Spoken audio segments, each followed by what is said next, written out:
Yes, hello everyone. Welcome back to WD18, the Watford fan channel. Welcome to another edition of Sunday Night with Shane, the favourite day of the week. Shano's here to discuss everything, all things Watford, after what is probably the best week of the season, some of the best results we've seen this season. And at the minute, I don't think the confidence has been as high as it has been at the moment. Shano, first off, how's your week been? Has it been a good week? My week's been fantastic, to be honest with you.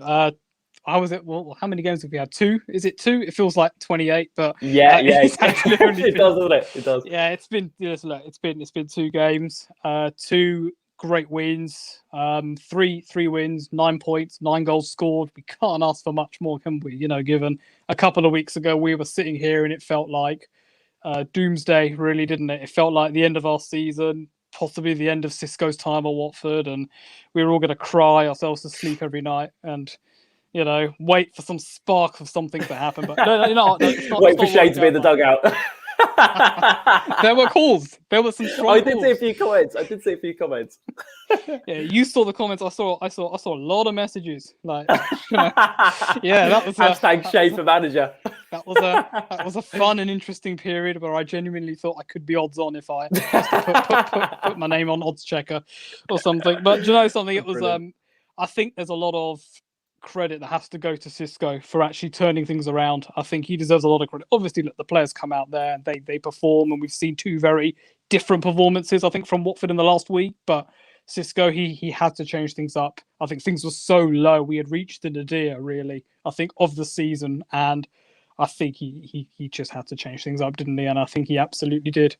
Do that to his credit. I think if we were to go back and maybe look at the games throughout the week, I think the Tuesday night game, Preston, very different to the Derby game. Preston, I didn't really think we're in it. Alex Neil set up very defensively, typical Alex Neil, really. We knew what was going to come from them, but we were totally dominant possession-wise. We had all the chances. At no point did I ever actually think Preston were going to score. It's just the fact that it took us a while to actually score. It took us a while to get into the actual game, and full credit. You need a little bit of skill. You need a little bit of flair in that box, and we got it in with João Pedro. Stonewall penalty, steps up, 1-0 up, and it's game, set, and match, really. I didn't see Preston coming back in from that. They had a big chance, of course, in the first half. I can't remember who it actually was. It might have been their striker. But ultimately, listen, we ground out a good result that night, and I was actually very happy. Because it's the kind of game whereby it wasn't particularly a flattering performance. We've seen a lot of 1-0s. They've come in for a lot of criticism this season, but we looked a lot better. Our away performance looked so much better. And ultimately, as I say, it was an improved performance. Friday night, under the lights of Vicarage Road, the Sky cameras zooming in on Wayne Rooney's face at least 425 times throughout the game. Wayne Rooney's it was going to be... do you know something? I was going to play a drinking game with whilst I was watching the preview with you guys. How many times was that going to be mentioned on there? Because I'll be honest, but it's kind of like a symbol of what fans were expecting. I was expecting it to be a very tough game. I think it was. Derby were on a decent run of form. Wayne Rooney's worked his magic there. We got started very well in that game. That right hand side. Oh my God. Kiko Fabinho, Ismail Assar. I saw your tweet. It's going to be a Premier League link up next season. Touch wood. Obviously, wood. Yeah. Touch wood. Absolutely. Yeah. No. we can all trace back where Watford's promotion roller coaster kind of went off course. It just went down right now, like the last 30 seconds or so. But that link-up play, the great finish, it was a bit of luck needed for João Pedro, and sometimes you just needed that luck. That goal going in kind of made Derby panic ever so slightly. We then got the second goal. Will Hughes, the former boy, I wanted him to celebrate. Obviously, very respectful of the fact that he didn't. But great pullback by Chalobah. I thought he dominated the midfield. I think him and Hughes, for me, were the closest in contention for my personal man of the match. I gave it to Will Hughes in the end. I just thought he gives us something so different in that midfield. He's one of the best, I think, in the Championship. We were 2-0 up, threatened to get that third. We really should have got that third because what followed in the last 10-15 minutes or so was nothing short of agony, really. Oh, God. God. Did Taking off you reach your Chalobah. maximum heart rate threshold, Shano, when it got to that final 5 minutes or so? Because what wasn't it that it was that set piece just at the end of the game? We know how Oh my dangerous God. they are from set pieces. And I thought at one point they were going to score at the end. I mean, it was really nervy. Really It was nervy. it was heart stopping stuff. The one thing I would say, I praised Munoz as well, obviously at the start of this thing. The one blot on his kind of like checkbook or whatever you call it this week, I think, was that substitute on Friday night, taking off Chalobah. Wrong substitution for me. We had Cleverley, we had Hughes on the yellow card. You should just take one of those guys off. Hindsight, okay, maybe he didn't want Chalobah to pick up a needless yellow card. He's then out of the Blackburn game for whatever reason. I'd rather he got the yellow card on Friday night as opposed to, I'd rather he stayed on the pitch, did what he does best, get the yellow card if it happens, misses the Blackburn game, but then he's back again for the Bournemouth game. I personally would have taken Cleverley off on the Friday night. And dear me, I mean, when that corner kick came in at the time, I thought it cannoned off the bar. As the ball cannoned off the bar, the poo left my bum hole, really, and it really did. I mean, Backman's expression. I mean, Backman just summed it up, didn't he? Wow. Wow. He summed it up. I mean, and it was a wow from me as well, because I watched back the replay. Oh my God, he's actually saved it. I didn't even realise. And the goal that we conceded was very unfortunate. I think I've seen a lot of people give Troost-Ekong a lot of stick. I don't think it's his fault personally. He's backed into a corner as that ball comes in. He's backed into a corner. He's facing the goal. There's only one way. It's only one way the ball's going. That's in the back of the net. He looked immediately regretful as well of that, realizing that he's given them a massive chance. But as you're told this at such a young age, crosses should be stopped at the source. And for me, Adam Messina, he's the guy there. I'm not going to look at Zinkernagel for that one, but Messina, you watch back the highlights again. The ball comes in, he sticks out a lazy leg to try and stop it. He's got to get close, hasn't he? Yeah. And again, we kind of look at that, and I looked at it and I thought, that is fatigue. That is tiredness. That is it doesn't really matter. It doesn't matter. A lapse in concentration. That could have cost us. We got very lucky. First half, Derby had a goal wrongly ruled out for a foul on Backman. I think Backman really exaggerated that. To be honest with you, Kazim Richards going up to the referee at half time, he was angry, and I don't blame them, frankly, because if that had happened to us, we'd be up in arms, we'd be pointing fingers at the officials and all that, blah, blah, blah. But we really rode our luck, and it was an aerial bombardment in that second half. Cathcart, I think, was the big target for them. I thought he looked really shaky at the back. I like Cathcart. I mean, I love the man. That's a lovely comment, by the way. Thank you, Richard. Top shout man. Out Richard. Shout out Richard, man. Yeah, shout out Richard, Naf, and George, who's been on a couple of fan cams. Those guys are absolutely top blokes. Legends. Sorry, Shane. I'll tell you what, Shane, I just wanted to put in there, actually, about this week as a whole has been brilliant for all Watford fans. And yes, there's an element, I think, on Friday night, we rode our luck at times. As you mentioned, I think Derby should have had the goal stood. The argument is our form's kind of made our own luck. And I think at times we've been quite a little bit unlucky. But for you, what's clicked in the last 3 games that we haven't seen before? Because, there's been similar results in some respects under Vladimir Ivic. We were kind of winning games 1-0, kind of sneaking it by a 1-goal margin. But what's the difference in the way we're performing at the moment for you? I think the formation obviously has its own kind of tales to tell. I feel like, as I mentioned last week, I feel like Sarr and Sema are unstoppable. The reason I mentioned that is because I saw one Derby County fan, bless him, who actually put out on Twitter, he was like, "Oh my God, imagine having Ismaila Sarr run at you every week. Jesus Christ." His tweet was like, and you could tell it was a scary factor for them. Sarr, again, he put in a very good shift. I think the players are playing, as I say, with a lot more confidence. I think that's the big thing. The 6-0 win against Bristol City is a proof. It proves to the fans. I think it more proves to the players. We are the first sets of people to say this player is great. We defend our players. We run through fire for our players, in trying to defend them.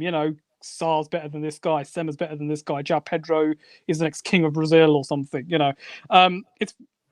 and we know that. I think I sometimes just think with this team, the players are just not aware of what they can really do when everything is in sync. And everything in the last 3 games, 3 very different wings. The cancer that we had against Bristol City, the more of a tactical kind of minefield as it was against Preston, and a game of 2 halves. I think I'd call the Derby game a solid first half, a sensational first half, I'd say.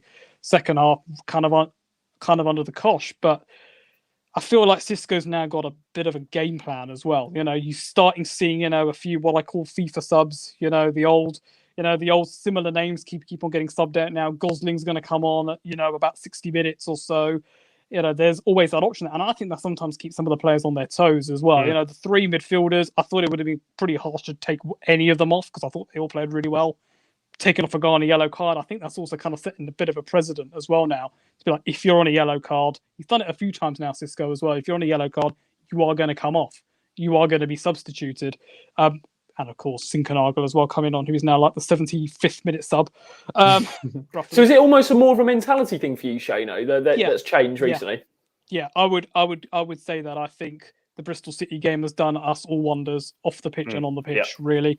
And as I say, it's a reminder to not just the fans already know, the players, but also to the wider world of the Championship, what we can do. There were lots and lots of articles and videos and so on that I saw after the Bristol City game to say, oh my God, are Watford back? There's loads of social media interactions saying, oh my God, Watford looked terrifying today. 4 goals at half-time, 4-0 up at half-time. You very rarely see that in whatever division. But that was a huge statement. And the fact that we've been able this week to back it up with 2 wins is massive. I think moving forward, I know I'm going to get into the trap of saying this, so, whatever. I'm not going to stop myself from saying this next bit, but the next 2 games are huge. But there's a reason why they're so big. Because we're now going to be able to see within the next week, Blackburn Rovers on Wednesday night, and then Bournemouth at Saturday lunchtime. We are going to see whether or not this is just a blip of good form, or a purple patch, if you will, or if this is something that we're going to be able to sustain. This is really this week will test our. I would go as far as to say our automatic promotion credentials.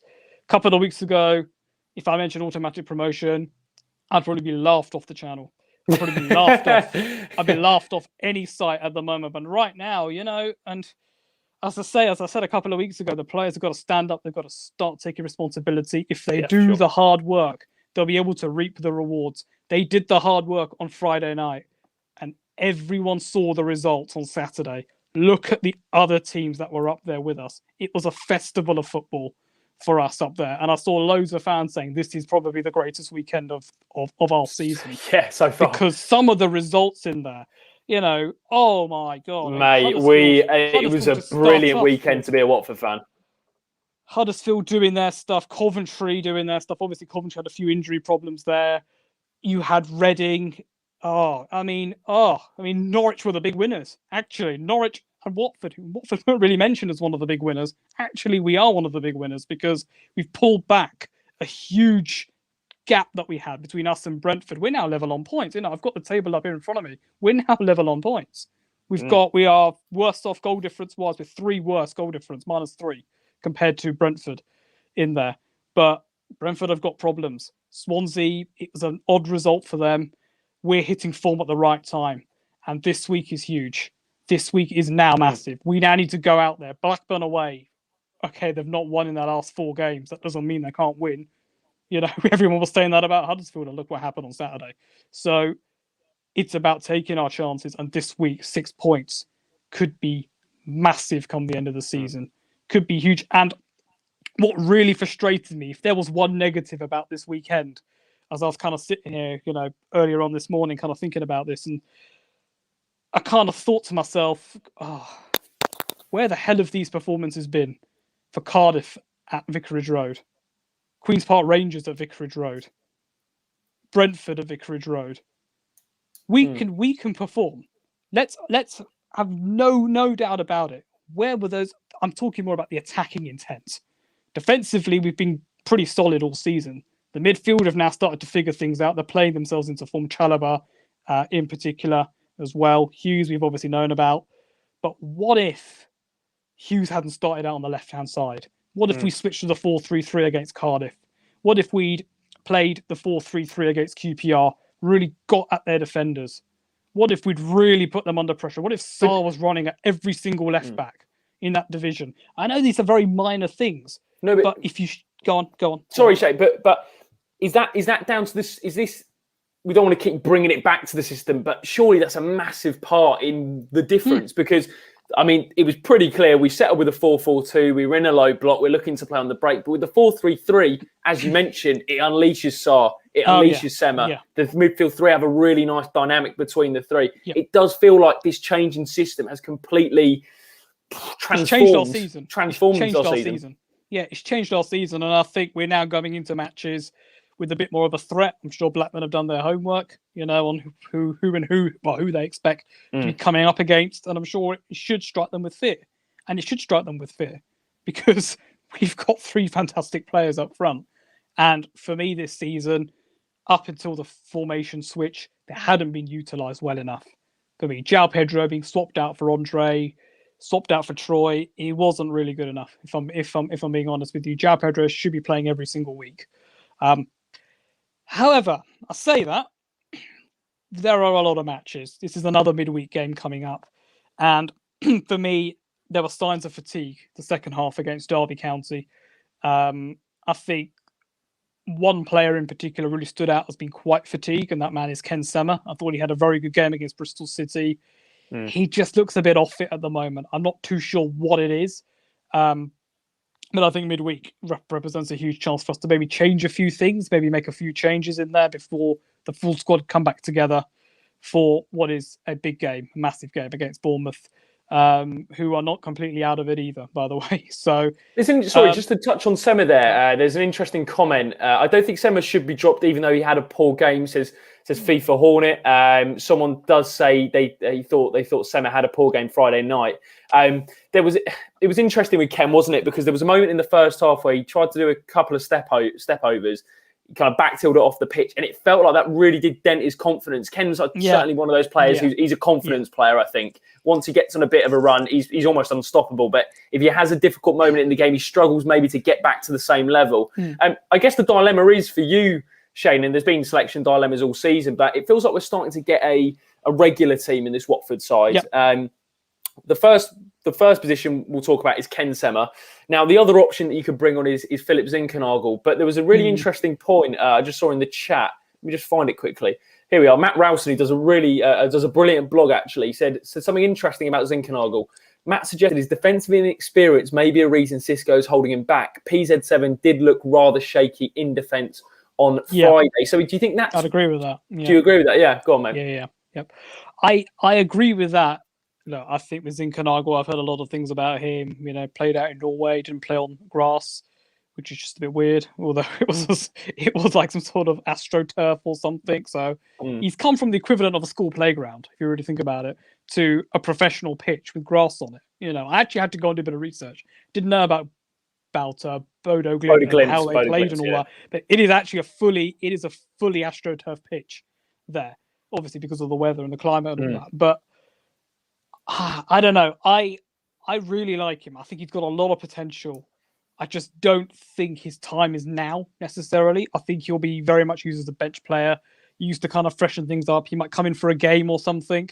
But I would drop Ken on Wednesday night. I just think he needs a bit of a rest. I feel like for him, and I don't think it's his fault personally. I'm starting to think it's maybe the longer term effects of COVID because he was out for a very long time with that. There are still parts of me that think he's a little bit sluggish sometimes. He just seems a little bit... I think the best way of kind of putting it is if I look at Pedro and Sarr, they are 2 very dynamic players. Sema is quite dynamic as well, but I don't get that same energy from him 24/7. Sarr, if you left him on the pitch for an extra 3 hours after the game on Friday, he'd still be running. Like Pedro would still be getting into space. I feel like Ken would have been like, yeah, it's the end of the game. I need a rest kind of thing. That's in no way any kind of blot on Ken. I think he's had it's been quite a tough baptism of fire for him, being diagnosed with COVID. It's been a difficult scenario. Lots of our players have had COVID. A lot of them have come down with it. A lot of them have had to kind of like bounce back from all of that. I would personally rest Ken on Wednesday night. And I think it'd be a good opportunity to give Zinkernagel some minutes. It'd be a good chance for him to kind of maybe show Xisco, do you know what, you should be maybe you should be picking me a little bit more. Give me a chance to right the wrongs. If I'm not defensively good enough, show me how I should be better, but then give me a chance to implement what I've learned. I think that's what we're going to have to do because there's absolutely no way in in any scenario that Stemmer's going to be playing every single minute of this season. I don't think he physically can, personally. But then that kind of begs the question, if we're looking at Stemmer on the left-hand side, who else could do with a rest, potentially? I know Sirialta was rested on Friday Yeah, what night. did you make of that, Shane? I understand rotation, but I think to be taking out your best centre-back when he's in form was a bold call, a really bold call. I'll be honest with you. I got a lot of. I put out a tweet about it, and I got a lot of support from it. From a few people being like, "Well, he's just been rested because we've got two tough midweek games, two tough away games coming up." And there's a reasoning behind that. I disagree with it, to be honest with you. I completely agree with you on this. I didn't understand it, frankly. Why are you resting him?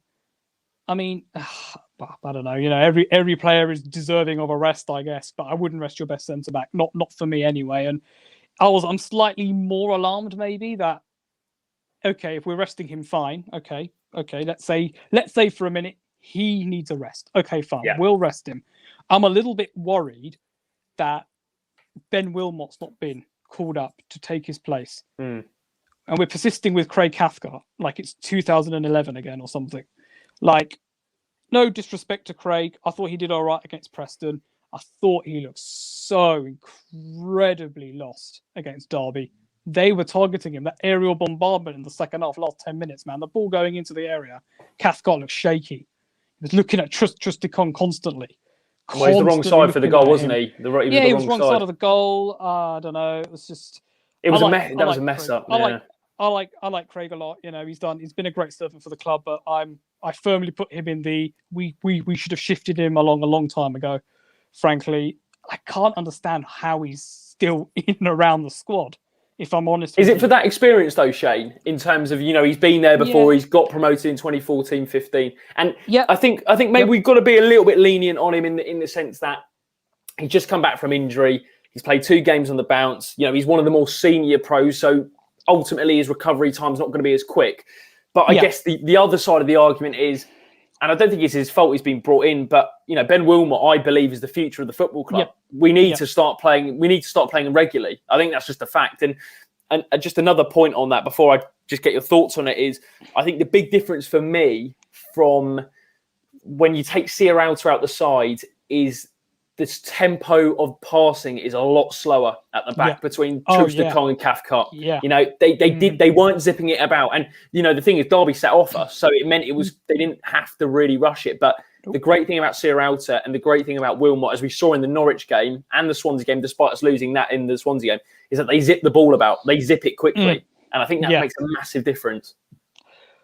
And that's kind of my point. As you said, for me, Cathcart, Wilmot is the future of the club. Future in that centre-back role. Him by a mile.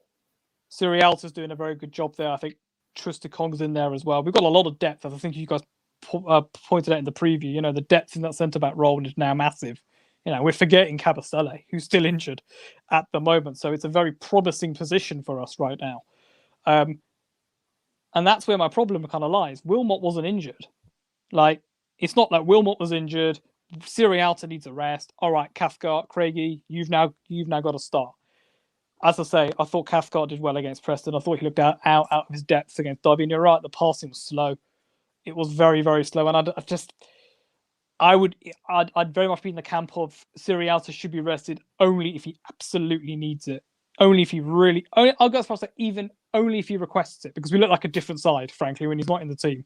And I was worried for some parts of the game, playing out from the back and all that. Passing wasn't as quick. The centre back is obviously one role. I think maybe that we should be looking to potentially rotate. I'm also looking at potentially one of the centre mids to come out as well.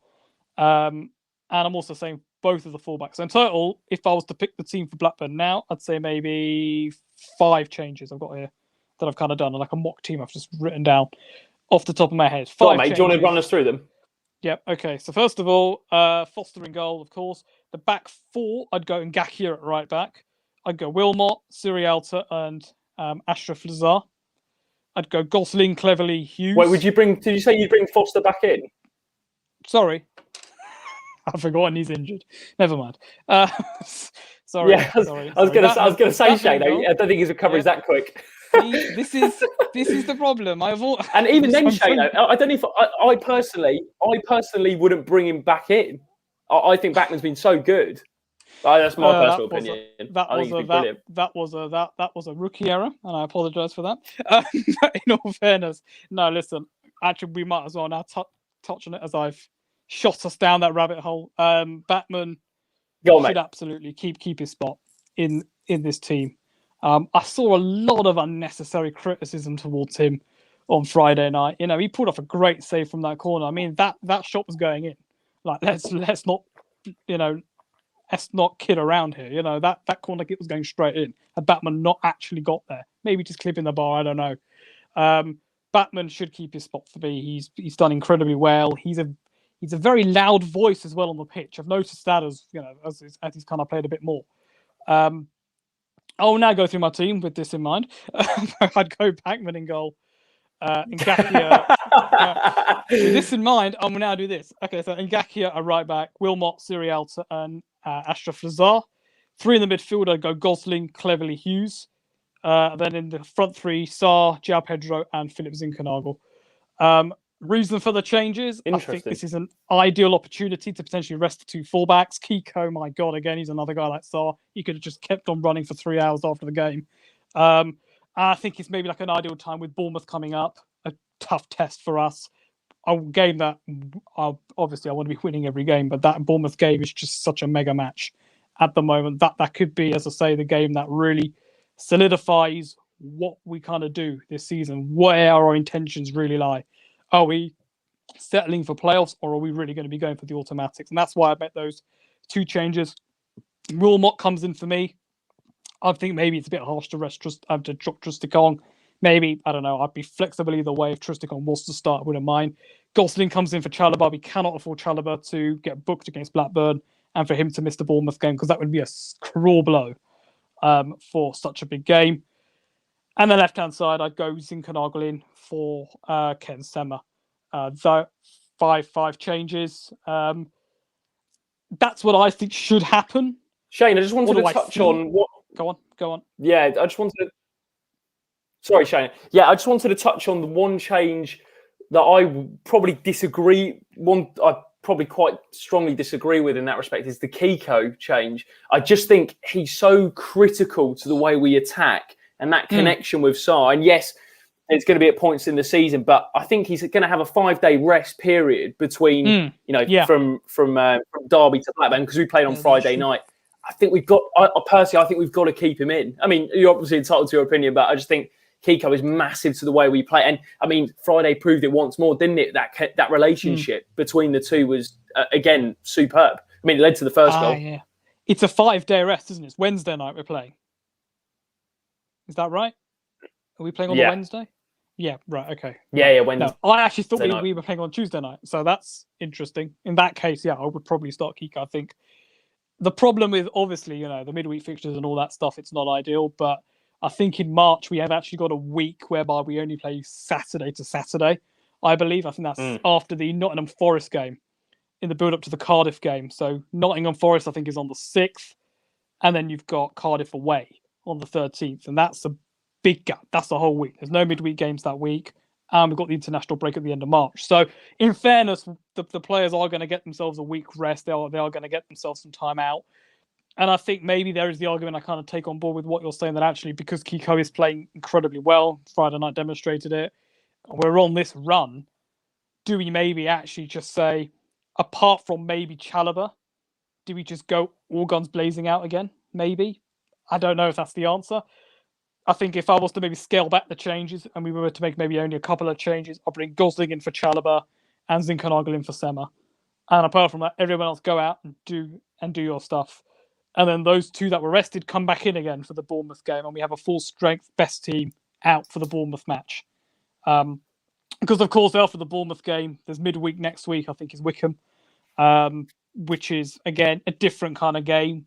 And is, again, I don't want to get into this kind of this problem of being like, well, they're not that good a team, therefore I think we should rest players against them, etc., because any team can turn up on their day, as this division has proven time and time again, season after season. So I think maybe a couple of changes. I think maybe the 5 changes is a bit harsh, but it'd be interesting to see what In Cisco retrospect.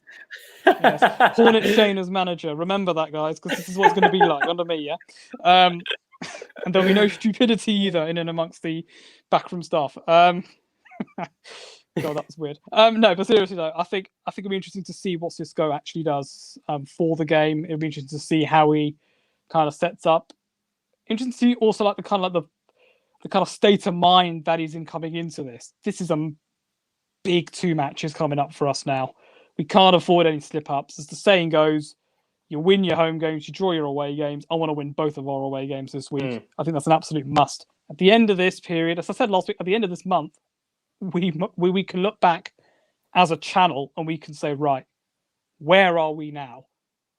We've got 3 months left of the season after the Bournemouth game. Where are we now? And my God, that run-in is scary. We need to build the confidence. We need to build the momentum right now. March, I would say, is the last month where the fixtures look relatively straightforward. We've got some good games there. We've got some big tests. Cardiff away is not going to be easy. Good old Mick McCarthy. But as we go into April and May, it is going to be squeaky bum time in the Championship. You know, big matches. Of course, the one that really stands out to me is, of course, the derby. We need to be going into that in good form. But then after the derby, we've got Reading still to play in that period, Swansea, Norwich and Brentford. 4 of those sides inside the top 6 we will play at some point. And it's slightly against us as well because only 2 of those games, half of those matches are at the Vic, the Swansea and the Reading game. The Swansea game's the last game of the season.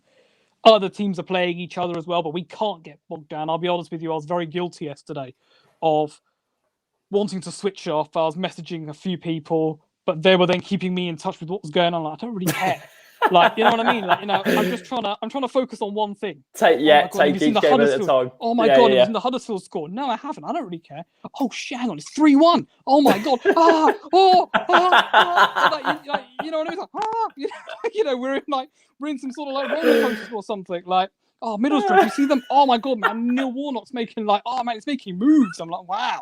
I'm like, oh my God, I don't want to watch this. You know what I mean? But it's, oh God, that was just. Wait, Shane, are you a football focused man? Are you a Gillette Soccer Saturday? Or are you a BT Sports Score man? I'll be honest with you, I'm not. I don't really watch any of the early stuff. I do watch. I'll tell you what I do watch. Actually, this will be very unpopular in the chat. I do watch Final Score.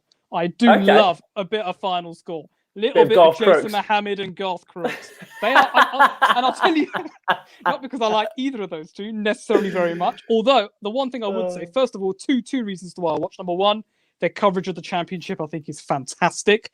A proper run through of the table, proper run through of the results. Number two, you've got 2 genuine Championship fans in that studio. Kelly Summers, good old Kelly, Watford fan, New Orleans, brilliant reporter. And you've also got Jason Mohammed, who's a big Cardiff City fan as well. And they've got invested interests. Garth Crooks, I think, is a bit of a Stoke fan as well, I believe, because of his previous affiliations. But they've actually got a very solid lineup of people in there.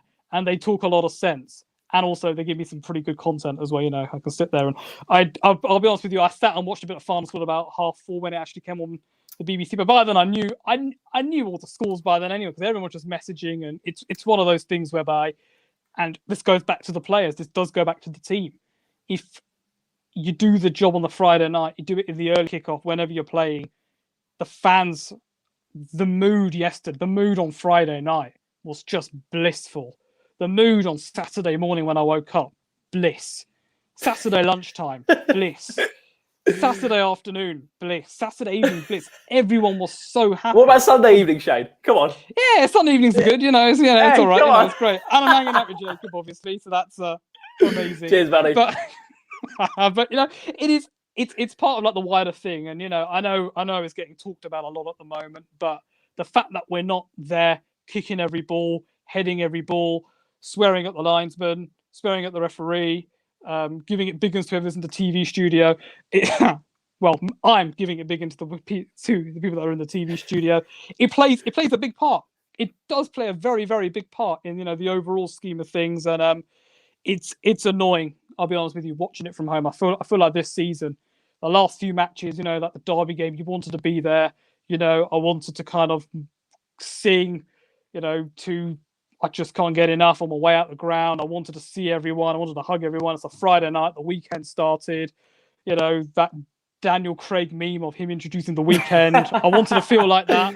Really. Wait, Shane, are you going to recreate that for us at some point? No. Do you know what I will? Do you know what I will recreate now? Touch wood. If this does happen, if we do get promoted, I will say, ladies and gentlemen, you Orns, the Premier League. And then we'll are you shaking on that virtually? Are we shaking on that? All right. Yeah, all right. Yeah, ladies legend. and gentlemen, everyone at Vicarage Road, the Premier League, and then I can do my Premier League intro music thing that I do. Because I can, brilliant. Which we're now not going to show on here, just in case it does get screen grabbed. Although it probably will already.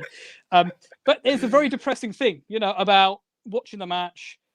They then cut back to the people in the studio, and I have to hear them talk about our dodgy managerial record and how Troy Deeney will come back and will probably save Vicarage Road from invasion or something. You know what I mean? Like, it's just like it's very jarring, and it's very easy to get distracted. Everyone's watching everyone. It's not like I'm at the game. Well, you know what? Someone else was playing. Yeah, I'll just catch up later on. We're basically there. And I think me and you were talking before we came here live. How much football is there at the moment? It's just this oversaturation. I'll be honest with you. I've stopped watching the Europa League on Thursday nights now. It's just too much. Cut back in schedule. Like, honestly, because we were playing on Friday nights. I'm like, oh my God, okay, so hang on, wait. So I've watched the Monday night games. I've watched Champions League on Tuesday along with our game. I've watched Wednesday night Champions League. Thursday night I'll be watching the Europa League. And Friday night it's us again. So, well, hang on, what? It's the bloody weekend again. So, ladies and gentlemen, the weekend. It's the weekend. And the weekend starts. And the weekend starts with me being told by Caroline Barker that Troy Deeney is the greatest talisman in world football. So, it's that level of just ridiculousness, isn't it? Because if we were at the game, I'll be having an intelligent conversation with people. I'll be talking to like-minded supporters about our team. Do you know what I mean? Now I'm being forced to listen to Clinton Morrison. Like, I don't really want that. I will give a huge shout out. Actually, I will give a shout out to somebody on Sky. I know you a couple of weeks ago for the Coventry game, you gave a good shout out to Danny Cowley. I love Joby McAnuff. I think he's fantastic. He gives me all kinds of weird, funny vibes. I miss him a lot, obviously. I miss him in that Biko strip. Oh, yes, I do. Time. Yeah, that's the first thing I thought. That was the Joby McAnuff kit. John Harley, Joby McAnuff. John Harley. Oh, oh, mate. Wait, I would pay that man any money if he's. I would pay that man any money if he turned up one day to Sky Sports wearing that kit. That would just make me cry, probably. I'm semi over the edge. You know what? I'm going to read a few of these. Some of these players out. Here we go. Okay, we've got Joey McAnuff. Okay, John Harley. Yeah. Obviously, Jay Demerit. Don Cowie. Now that is a throwback. That is a throwback. Scott Loach. Steve Cabber. Will Hoskins. Obviously on Hard Live a couple of times. Mike Williamson. Mike Williamson from Newcastle. I think the main man, John Joe O'Toole, when he scored on the halfway line against Scunthorpe. Still a meme, unreal. That guy. Still a meme. You know what I mean? It's just, it's we're all having to adapt to how we watch football at the moment. How we're kind of consuming it, and with the old big announcement coming up tomorrow, hopeful that fans might be able to get themselves back into stadiums again. I don't think it's going to happen this season, and I think that's the saddest thing at the moment about actually this great run of form, is that whilst we're playing well, whilst the team are performing, they're performing in front of an empty stadium. That huge buzz of a Friday night win, the huge buzz that we got when we beat Chelsea, when we beat Liverpool, when we beat Man United at the Vic, how together the fans were, how together the players were, going over to the Rookery, telling us to cheer more. You'd have Troy tapping the captain's armband, giving away his boots into the crowd. And it's the very little things like that add to your overall experience. And I think the one thing we're all going to do, I know it's one thing I'm going to do. So I've already said to someone, I walk from Watford Tube Station to the ground, and it's a walk that when it's horrible rain, when it's icy, when it's a little bit of snow, it can be quite a trek. But I swear on my life, I'm never going to moan about that walk ever again. And I think the first time I properly do that, when all the fans are back in, go in there, proper match day, I think I'll take my time a little bit more. I won't just, fast walk past because I need to go and get a program. I want to get myself a beer. I want to chat to these people. I can do all of that. You'll make time to do all of that. But you need to savor that walk. Savor the little things. Savor the man outside the shop who I've heard about more now than I've heard about from my own parents, frankly. Programs. I'm going to listen to that man. Legend. I might even record his voice and set it as my text reminder or something. Because that is another iconic piece for me of my time supporting Watford. That man, programs. It's just such a great thing. Iconic, isn't it? Again, it's a very small thing, but it means so much. The hush before the players kick off, the slight delay. I saw a thread about it. That's why I'm going on about it. But one thing I noticed in particular at Vicarage Road, the slight delay there is between the away team scoring and their fans celebrating. That is a very small thing. You see it. The ball goes in. Small, quiet. Yes, you can hear it. It's I miss Vicarage Road. I really do. And I think it's very different when we were coming into this kind of period of, not going to matches. You kind of make plans, don't you? I'm not going to the game this week because I've got a prior engagement. I'm not at the games for the next, couple of weeks because I'm on holiday, because I'm going in for like an operation. I'm seeing family, etc. But to be out of action for 3 months, 9 months, maybe 10 months, verging on a year, we're going to go past that March date in a few weeks' time, whereby it would have symbolised the last away game that Watford fans were at Selhurst Park. It's been a very, very odd year, and that's maybe one of the drawbacks I think of this period, the fact that the fans are not in the stadiums. We're not cheering the players. We're not going mental. We're not shouting abuse at them, even though I don't do that often, obviously, because it's me. Not like you're not like you're no, of course not not. right next to the line. Like rubbish. No. But it is that kind of stuff, and I think when we go back, whatever division we're in, I think we'll just appreciate going to the Vic, being with the fans, being with the people that we love, being with the people that we know, just that little bit more. And I think the wait, you've got to wait. There's always a period of wait. There's always a period of negativity before you can enjoy the positive stuff. We've just got to hang in there, and whatever division we're in, I'm looking forward to going back to Vicarage Road. I cannot wait for that day. The whole day is just going to be it's something I've been planning in my head ever since there was even the small speck of us coming back.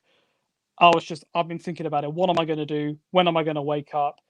How is that day going to go? And I'm planning it so much, but at the end of the day, I can plan it as much as I want. I just need to enjoy it. I need to savor it and remember the times when it gets tough, because it will be tough, whatever division we're in next season. Remember the times where we weren't at the games, where you weren't with your friends, where you weren't sitting alongside that person, that guy who sits 5 rows behind you, who seems to tumble down the stairs every time a goal goes in. Every great away day moment, I could think of so many just off the top of my head. But the good times will come back. And the players, I think, more than ever, we talk about the fans. There's been a lot of talk about, the fans and how they've been impacted, how, the effect of lockdown on supporters, on people in general. But the effect that it's had on the players, they're playing in front of empty stadiums. They don't have that roar of the crowd. It's been mentioned plenty of times before. I think it was even mentioned a couple of seasons ago when we beat Tottenham 2-1. The moment that Davinson Sanchez was just knocked over by Troy, that lift, that you could hear it, that lift, all of a sudden, Vicarage Road was just so atmospheric. Erupted. It was loud. It was pumping. It erupted. That's exactly the word that Martin Tyler used on the Sky commentary that day. Vicarage Road has erupted. Yeah, absolutely. And it's those great moments that I think, as I say, we miss. And I hope those moments come back soon. But it's in the players' best interests. Keep on knuckling down. Keep on training. Adam Leventhal did a good article, actually, I think a couple of days ago. We talked about the whole play, eat, train, repeat kind of mentality. That was a really good article. It's very much, it's a fantastic article. And it's something that obviously it's alien to us, but the players have just got to knuckle on down. They've got to get on with it and know that there are rewards at the end of it. Know that we'll all be back together again very, very soon. And I just hope that happens. Shano, it's been a pleasure. I tell you what, It has been a pleasure. I think we'll do, if you have any quick fire questions, we're going to fire over to Shane. Maybe give it 5 minutes. We're going to wrap it up. It can be absolutely anything. Be original, be inventive. But if you haven't left a like on the video already, please do if you enjoy it. It massively helps us out. Let us know your thoughts in the comment section below. Subscribe to the channel for more content. We've got some really exciting content coming up here on the channel. And make sure you go and follow Shano, Twitter, Instagram. He's always reading your messages. He gets a lot of messages, so make sure you go and follow him. Links are in the description below. Okay, first question. Sam, regular on the channel. Rookery limbs or away day limbs? Shano. Oh, that's a really tough one. Oh, my God. Quick fire, Shano. I'm going to have to say for now Rookery, because I can't wait to be back. I cannot wait to be back sitting with the guys I sit with. And everyone around us, obviously, I should just say that, because there are other people. I mean, the blokes around you, I've sat next to you, Shano. I mean, yeah. Guys, if you want to see some Rookery limbs, check out the Watford 4 Chelsea 1 vlog. I've some of the noises I've heard from Shane, I think, it was unbelievable, really. Shane's voice literally broke that night. Yeah, my voice broke that game. Yeah, no, my voice also broke in the Bournemouth game as well. Pereira, Roberto. Daryl, okay. Daryl keeps it, son. And also your beanie that day was on point. I'm not one to go on about clobber. I should just say, but no. I mean, I say next question, Shano. What was your first away game? My first away game was a very, very long time ago. It was back in the 02-03 season. It was Millwall away, and it was a very it wasn't a particular classic, to be honest with you. But my first away game was one. I'll be honest, as I say, it was Millwall away, and it was one that I kind of remembered more for like a little bit of the animosity. I don't remember too much about the footballing side of things in that respect. My first home game was Watford v Wimbledon, a 3-2 win that day. Some great names in that lineup as well. Alan Nilsson scoring the winning goal. And that's kind of why the answer to my first question was Rookery and limbs, because that was the first set of limbs I ever experienced. The 3-2, Alan Nilsson, 93rd minute, everyone around me hugging each other, and for me, I was 8 years old, looking around. What a player, by the way, this is a fantastic player, and that same team that included Paul Robinson and Danny Webber as well, who scored that day. I looked around me, everyone celebrating, I was cheering, and I thought to myself, this is a feeling that I just want to experience more and more of. I don't want to sound like that Chicago Bulls kind of documentary, or this is the feeling that I wanted every single season. And if I didn't get that feeling every single season, I suffered, kind of thing. But you know what I mean? Like it was an amazing day, and you could say that the love was very much born on that day. It started an absolutely massive roaring fire in me that said, I want to be there. I want to be there every single kick for every single game. Fond memories. And far different circumstances to the ones that we're in now as well. So, yeah, very true. Shane, we've got one from Elliot here. We've got one from Elliot. Top of the league or guaranteed playoff win? Oh, come on! Top of the league. I would love nothing. I would love nothing more than to get automatic promotion, to win the league.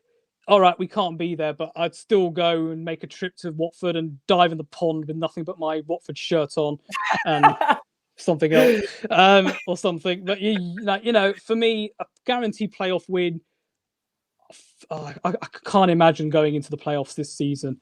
I think maybe if we're looking at the odds of us going automatic or doing the playoffs, I think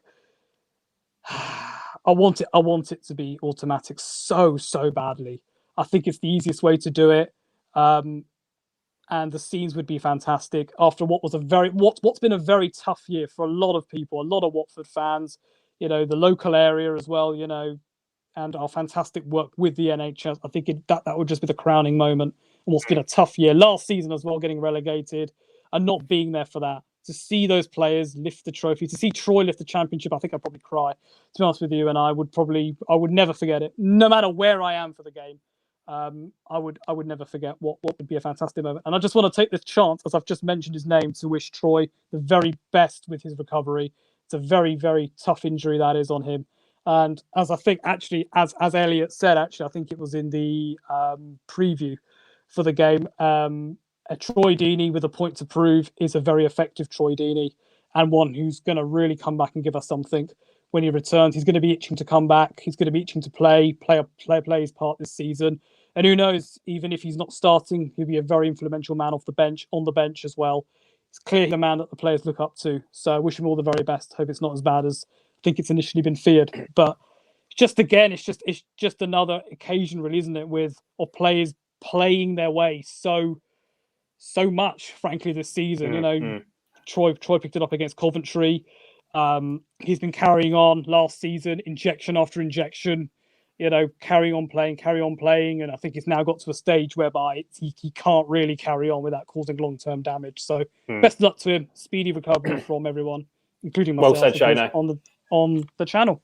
Well said. I tell you what, this is a great one to wrap up, right? Would you go clubbing with Gracia or Cisco? Right, we're gonna set the scene here. Shano's got the tunes on, right? He's having a few pre-drinks. He's gone to Prism in Watford. Other nightclubs are available. He's got into Prism Watford. He's gone to the main room, right? He's spotted Cisco in his left corner. He spotted Gracia in his right corner. They're both they're both cutting shapes. They're doing good things. Do you go to your left or do you go to your right, Shano? Is it Gracia or Cisco? I think Cisco would have more energy. I think Cisco would be a bit more of a... Do you know what I would do? I would look to my left and I'd wave at Javi and probably send him like one of those like old mwah kind of things. And I'd go over and dance with Cisco because I think I don't know if anyone's seen that Sky Sports clip of him when they cut to him for his interview. What is he doing? What is he actually He must doing? have not known it was live, surely. He must have not known it was live. Honestly. Nah, Cisco, after all, Shano, it's Cisco's disco. So it is Cisco's disco. No, it is Cisco's disco. And do you know what? I love the fact that he's quite light-hearted as well in the in his post-match comments. When we won a game, he allows himself to have a beer. I should just say, if we win the league, it won't just be one beer we'll all be having. I think it'll be a crate load. And I wonder if we'll come out and do that. You remember when we actually secured our last promotion to the Premier League, all the players went into Watford Town Centre. Although I'm not sure they'll be allowed to do that this time. Although it'd be quite nice if they did, because would be scenes. Not that I'm encouraging scenes of that sort, I should just say. Just to reiterate, we don't. Yeah. Although to be fair, I say all of that, but I will literally be the first person on the first train on the Metropolitan line along. So, yeah. So I could talk and all that, but we don't want to get too ahead of ourselves, though, Shano. We don't want to. No, very true. No, but the question: Cisco or Gracia? Cisco, got to be, man. I'll tell you what, that's a brilliant place to wrap up, Shano. It's been an absolute pleasure this evening. Thank you to all of you who tuned in tonight. Covered a lot, got a lot of your questions answered. If you'd like to see more of that, the quickfire questions with Shano, then we'll continue that for the next week or so. Big week for Watford. We'll be back next Sunday for a Sunday night with Shano, and we'll be discussing again Watford, and more Watford. Make sure you do like on the video if you enjoyed. Don't forget to comment down below what you made of the video. Follow Shane on Twitter and Instagram. It's massively appreciated. And we'll see you very, very soon. Cheers, guys. Have a good week, guys.